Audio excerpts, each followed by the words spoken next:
Did you know that practices like veiling or seclusion, often seen as cultural norms, were not always a part of India's social fabric? In fact, the parda system and child marriages were introduced or adapted due to external influences and societal changes over centuries. But how did these oppressive traditions evolve? And what were the forces behind their rise? Let's dive into fascinating and sometimes painful story of how women's status transformed in Indian history. In ancient India during Vedic period, women enjoyed significant freedom. They were educated, participated in debates, composed hymns like Rigveda's Lopamudra Shukta, and even chose their partners in ceremony called Swayamvar. It was a time when society valued knowledge and women were seen as carriers of wisdom and culture. However, this egalitarian society did not last forever. By the later Vedic period, subtle shifts began to appear. With the rise of agriculture and settled societies, concepts of property, lineage, and inheritance gained prominence, laying the groundwork for a gradual tightening of patriarchal norms. Fast forward to Gupta period, often called as Golden Age of India, which is 4th century to 6th century CE. Ironically, while this era saw great advancements in art and science, it also marked a turning point in women's status. Child marriages practices that restricted women were often justified through manipulated interpretation of religious texts. But why did this happen? The solidification of caste and jati system played a big role. Society became obsessed with maintaining purity within caste, and women, as the bearer of lineage, and were heavily controlled. Their mobility, education, and even personal choices were restricted under the guise of protecting family honor.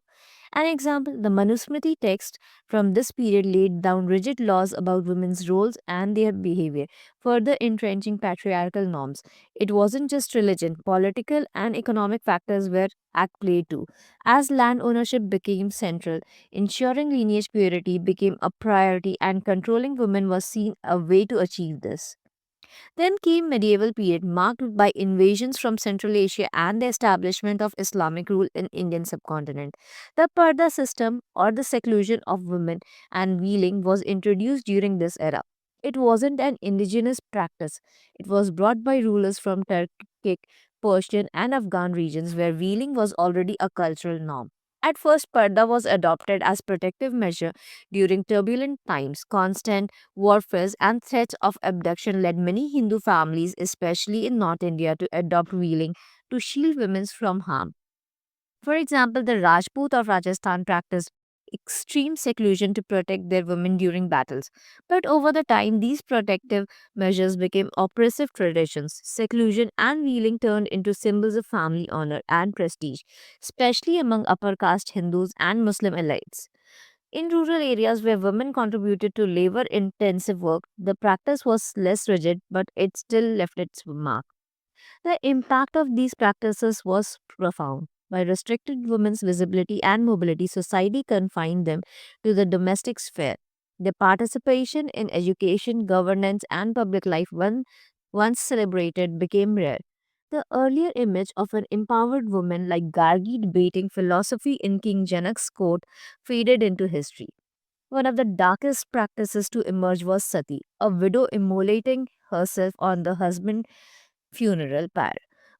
Was neither prescribed in early Vedic texts nor a common practice during that time. Its origin seemed to trace back to warrior cultures where widows of fallen soldiers faced immense vulnerability.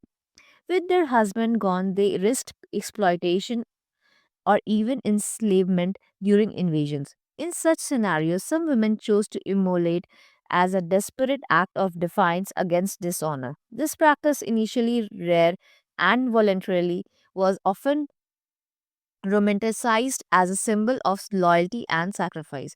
Over the time, as patriarchal norms solidified during Gupta period, sati evolved from an occasional act to a societal expectation.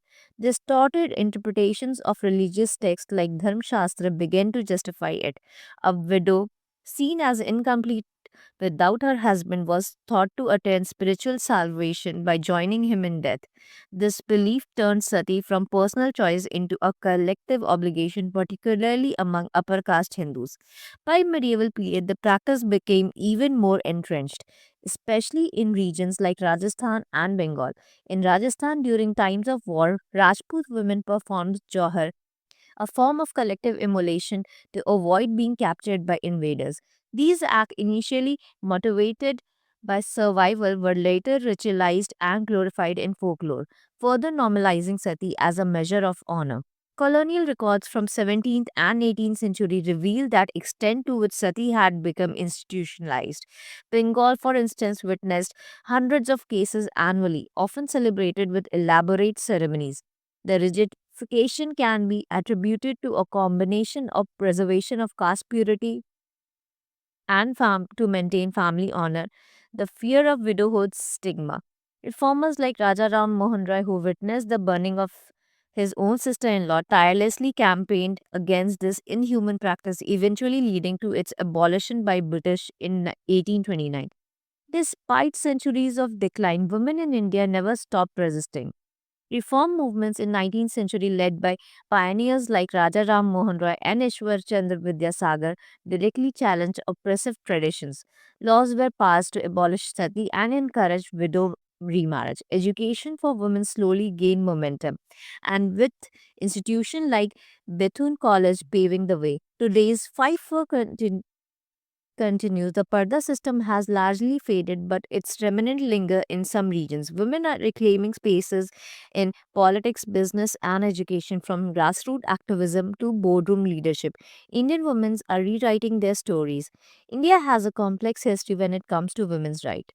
From being celebrated as scholars and leaders in Vedic period to facing seclusion and subjugation in later eras, the journey has been anything but linear.